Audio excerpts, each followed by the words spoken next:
ہماری سوسائٹی کا ایک بہت بڑا المیہ ہے کہ لوگ دوسروں کے خلاف جھوٹ پر مبنی ایف آئی آر کروا دیتے ہیں.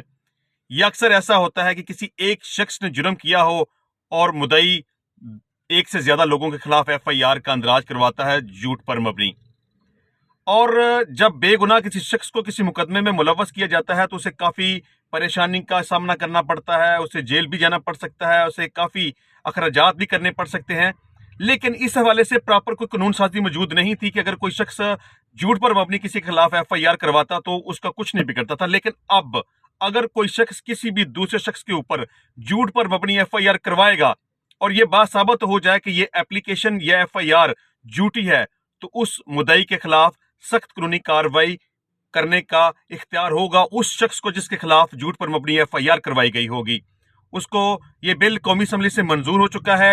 اب 182 پاکستان پینل کوڈ ناقابل ضمانت شمار ہوگا. مدعی کو جھوٹی ایف آئی آر کی بابت جیل جانا پڑے گا، سزا کا سامنا کرنا پڑے گا.